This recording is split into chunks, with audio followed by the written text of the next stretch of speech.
బయటికెళ్ళాలి అనగానే ఆ వృద్ధుల మానసిక పరిస్థితి ఏంటబ్బా? ఇక్కడి నుంచి వెళ్ళిపోవాలని చెప్పారు. ఎక్కడికి పోవాలో నీకు తెలవదు, వాళ్ళకు తెలియదు. ఏంటి వాళ్ళ పరిస్థితి? ఇప్పుడు ఉన్న పరిస్థితి అయితే దినదినంగా కొంచెము మన పెద్దవాళ్ళందరూ కూడా నిద్ర లేకుండానే ఉంటున్నారు అవునా? డైలీ.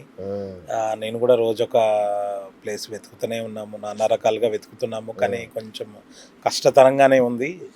కానీ ఇక దేవుడే అండ ఉంటాడని మేము రోజుకి గట్టిగా ఎంత ఆశిస్తున్నాం. ఖర్చొస్తదబ్బా? మామూలుగా రోజుకు ఒక 4,000 వరకు ఖర్చొస్తది. ఫుడ్డు, ఏది బెడ్డు ఫుడ్‌కి అంతా సంబంధించి. మొత్తం అంతా కలిపి ఒక 4,000 మెడికల్ రూపాయలు. అవన్నీ. మెడికల్ వేసుకుంటే మెడికల్ అందరూ మెడిసిన్ వాడతారు. అదే గదా! ఆల్మోస్ట్ అందరూ ప్రతి వాడతారు. ఒక్కరికి మెడిసిన్స్ ఇవ్వాల్సిందే. మనము ఎంత లేదన్నా కూడా మినిమమ్ ఒక 15,000 రూపాయలు మినిమమ్ మొత్తం టోటల్ ఆ! ఫుడ్ గానీ, అండ్ గ్రాసరీస్ గానీ, మెడిసిన్ గానీ, అదర్ ఎక్స్‌పెన్సివ్ గానీ మినిమమ్ ఒక 10,000 రెంట్లు నుంచి గిల్ట్ అంతా 12,000 కలిపితే అంతా 10, 12,000 వరకు ఒక రోజుకి, రోజుకు. ఒక రోజుకి. రోజుకు ఆ! ఖర్చవుతుంది. ఓకే. ఒక సో, ప్లేసు ఎవరన్నా స్పాన్సర్ చేయదలుచుకుంటే మీ బర్త్‌డే‌లకి వాటికి ఓ 10,000 ఇచ్చినా గూడా ఆ! ఒక రోజుకి. ఒక రోజు ఒక సరిపోతుంది. రోజుకి. ఒక లేదా ఒక 56 ఐదుగురు మందికి. కలిసి 10,000 ఇచ్చినా ఒక 56 మందికి ఒక రోజుకు ఒక 10,000కు 10,000 సఫిస్టిక్‌గా ఫుడ్ పెట్టి, ఒక వెరైటీస్ చేయొచ్చు. ఆ! ఏదైనా స్పెషల్‌గా పెట్టి, ఒక పెద్దవాళ్ళ ఆ! కడుపు నిండిన వాళ్ళు ఆ! ఆ! నింపొచ్చు. వావ్! సో, అంటే ఇప్ నెలకి ఈ లెక్కన 3,00,000. ఆ! 3,00,000-4,00,000 దాకా మెడిసిన్ ఖర్చొస్తది. అంతా చేసుకుంటే ఆ! 3,00,000 వరకు. 3,00,000-4,00,000. సో, మరి దొరుకుతుండ్రా అంతమంది డోనర్స్ ఇప్పుడు దొరుకుతున్నారా? నేను సింగిల్‌గా ఎన్ని సంవత్సరాలైతే నేను సింగిల్‌గానే రన్ చేసుకుంటూ నా బిజినెస్ ద్వారా వచ్చే డబ్బులే యాడ్ చేసి వామ్మో! ముందుకెళ్తున్నాను. ఆ! ఇప్పుడు ఏందంటే సంఖ్య అనేది పెరిగిపోయింది. అవును. పెరిగిపోతుంది. వచ్చేవాళ్ళు ఎక్కువైపోయారు. నాకు ప్రతి ఒక్కళ్ళకి హెల్త్ ప్రాబ్లమ్సే. అంతే మనం గదా! రోడ్డు మీద పడే పరిస్థితి. ఇప్పుడు మెయింటైన్ చేయలేని పరిస్థితి అది. ఉంది. ఆ! ఇప్పుడు కొత్త వాళ్ళని తీసుకుంటే నేను రోడ్డు మీద పడే పరిస్థితి ఉంది. అందుకనే కొత్త వాళ్ళని అసలు తీసుకోవట్లేదు. ఇప్పటిదాకా నువ్వు రోడ్డు మీద ఆహ్, రాకపోవడం గ్రేట్ నిజంగా. ఆ! ఉన్న వాళ్ళని చూసుకుంటూ కొంతమంది దాతల సపోర్ట్ తీసుకుంటున్నాను. ఆ! ఆ! సో, ఆ! దాతలు మంత్లీ గాని ఏదైనా సపోర్ట్ చేస్తే మనం ఈ కార్యక్రమం ఇంతతో కంటిన్యూ చేయొచ్చు. ఓకే. అలాగే ఇంకా కొంతమందిని తీసుకునే ఆలోచనలో కూడా మనము ఉన్నామన్నట్టు. ఉండాలి. ఎందుకంటే మరి నెలకు 3, 4 లక్షలు కావాలి అంటే నెలకు 2,000 చొప్పున ఎవరన్నా అంటే వాళ్ళ ఆ! అలా డొనేట్ చేసినా నెలకు రూ. 1,000 ఇచ్చినా రూ. గూడా 1000 ఇచ్చినా కూడా దేనికో ఎంత ఒకదానికి ఆసరా. యూజ్ అవుతది. యెస్. ఒక రైస్ బ్యాగ్ ఖచ్చితంగా. గానీ, అవును. ఒక మెడిసిన్ గానీ, ఒక కరెక్ట్. కూరగాయలకు గానీ. సో, అవును. ఒక వారానికి కూరగాయలు తీసుకోవాలంటే మినిమమ్ మాకెంత లేదైనా గూడా 56 మందికి ఒక రూ. 4,000 అవుతాయి మరి వారానికి. అవును. ఓన్లీ వెజిటబుల్స్‌కే రూ. అవును. 4,000 అవును. అవుతాయి. ఇంకా దానికి సో, మళ్ళా మసాలాలకు, మళ్ళగా అవి ఆయిల్సు సెపరేట్. అవును. గ్రాసరీస్ అనేది మళ్ళా సెపరేట్. అవును. వెజిటబుల్స్ వేరే. సో, అదర్ ఎక్స్‌పెన్సెస్ వేరే ఆ! ఉంటది. మళ్ళా రెంట్ వేరే ఉంటుంది. సో, ఎప్పుడైనా డాక్టర్ విజిట్ చేసి ఏదైనా ఇబ్బందయితే డాక్టర్ చార్జెస్ ఆ! ఉంటుంది. సో, డైపర్స్ కొనాల్సిందే. అవును. డైపర్స్ అనేది ఎవరు ఇగ అది ఇవ్వరు. అది సో, అట్లా ప్రతీదీ కొనేదే ఉంటుంది. అందువల్ల కొంచెం ఎక్స్‌పెన్సివ్‌గానే ఉంటుంది. హ్మ్. చాలా కష్టం. అంటే మీ ఇంట్లో అడగరా? మాకెప్పుడు పెడతావు? వాళ్ళకే పెడుతున్నామని మా పరిస్థితి అడుగుతారు. ఏంటి? సో, మనం చేసేది సర్వీస్ వాళ్ళకు తెలుసు. ఆ! నేనెంత ఇబ్బందులు పడ్డాను అనేది. సో, వాళ్ళు మా మేనత్త కూతుర్నే పెళ్లి చేసుకున్నాను అచ్చచ్చా! కాబట్టి ఆ! ఆమెకు తెలుసు. ఆ! అందుకే బావ ఎంత వదిలిపెట్టట్లేదు. కష్టపడ్డాడు, అదే. ఏంది అనేది తెలుసు. అందుకనే వాళ్ళేం అడగరు.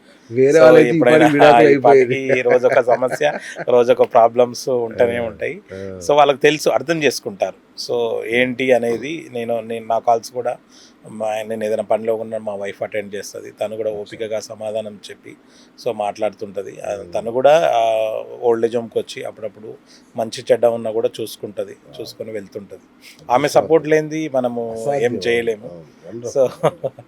అది ఎప్పుడైనా అనిపించిందా నీకు? ఏందిరా ఈ నరకం ఏంటి?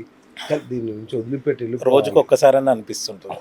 రోజుకొక్కసారన్నా ప్రాబ్లమ్స్ ఎదురవుతూనే అబ్బా! ఉంటాయి. ఆ! జనరల్‌గా ఏందంటే ఇప్పుడు కొంతమంది ఏమవుతదంటే మన దగ్గరికొచ్చి జాయిన్ చేద్దామని చెప్తుంటారు.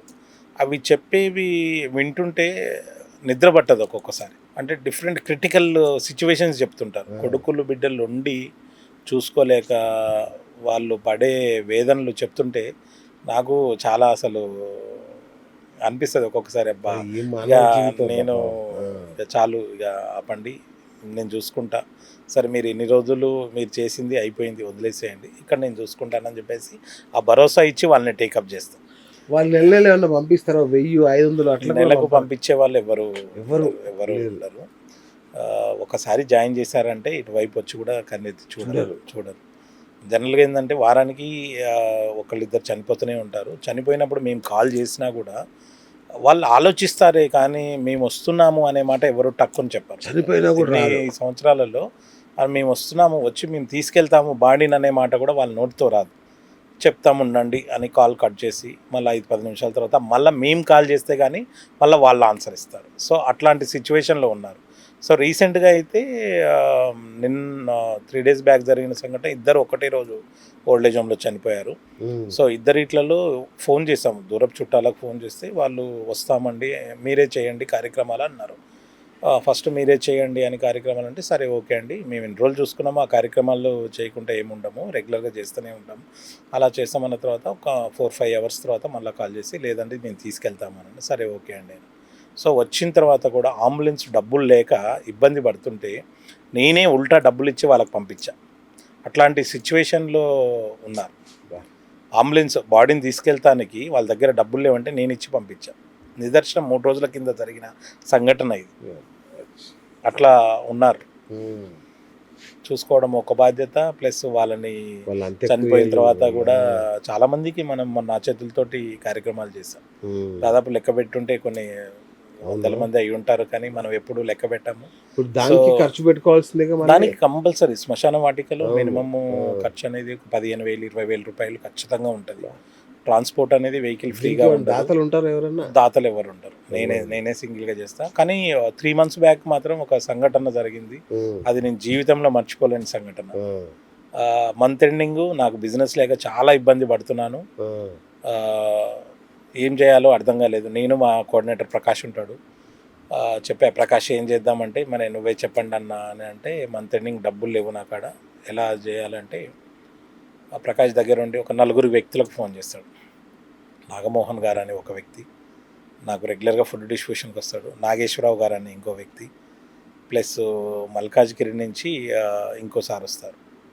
సో వీళ్ళ నలుగురికి ఫోన్ చేస్తే వాళ్ళు ఎమ్మటే రెస్పాండ్ అయ్యి తలా 2,000, 3,000, 5,000 అట్లా చేస్తే ఆ కార్యక్రమం అంతటితో అయిపోయింది. సో అప్పుడు జనరల్గా ఫస్ట్ టైం నేను అడగడం, నేను జనరల్గా ఎవరిని ఎప్పుడు డొనేషన్ ఏ రూపంలో ఎవరిని అడగను.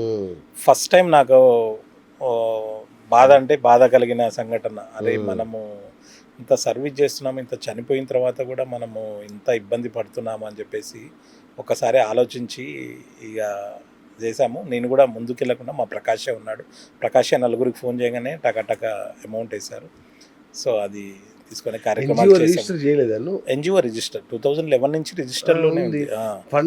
ఫండింగ్ అనేది ఏ గవర్నమెంట్, సెంట్రల్ గవర్నమెంట్ కానీ స్టేట్ గవర్నమెంట్ కానీ ఏ సంస్థకి ఏమి ఇవ్వదు ఫండింగ్. అవన్నీ జనరల్గా బయట నుంచి రావాలి కదా, బయట నుంచి కూడా జనరల్గా 3 నెలల కన్నా సేవింగ్స్ ఉండాలిగా. సేవింగ్స్ అనేది ఉండాలి. ఇక ఇప్పుడు దాతల సపోర్ట్ తీసుకోవాలని ఆలోచనలోనే ఉన్నాము.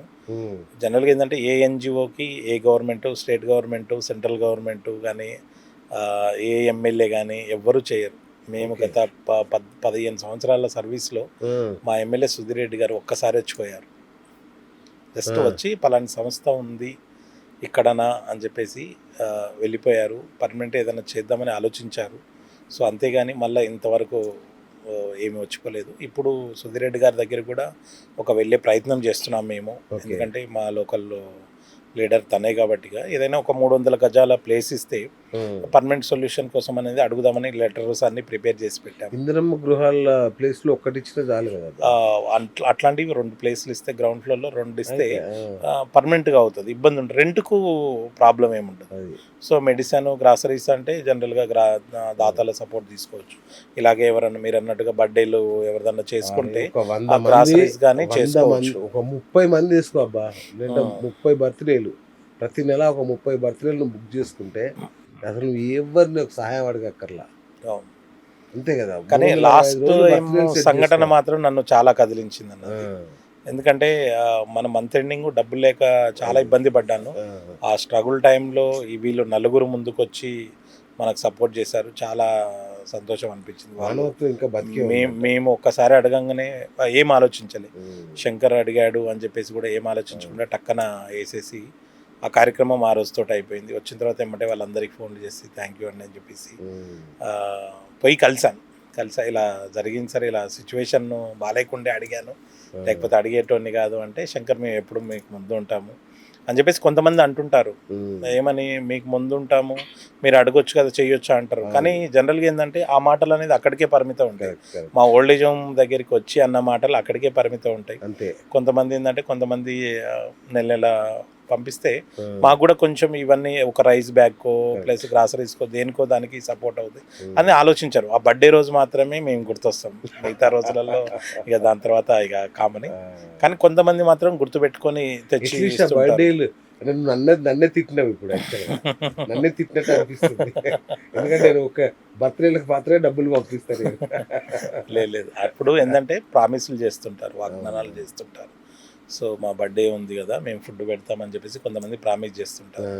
సో అప్పుడు ఆ రోజు వరకు చేస్తారు అంతేగాని తర్వాత గుర్తుండరు వాళ్ళు, అదే కదా. తర్వాత మమ్మల్ని గుర్తుపెట్టుకోరు. సో అలా కాకుండా నువ్వు ఇప్పుడు మనం వాళ్ళని సంపాదించే దాంట్లో గుర్తుపెట్టుకోవాలి. 1,00,000 రూపాయలు మనం సంపాదిస్తే ఆ 1,00,000 రూపాయలలో కనీసం ఒక నెలకు ఒక 500 రూపాయలు మనకు ఒక సేవింగ్ లాగానో ప్లస్ పలాని వాళ్ళకు అని పక్కకి వేస్తే అది ఏంటంటే పర్మనెంట్గా సో ఏదో ఒక యూజ్ అవుతుంది అంతే.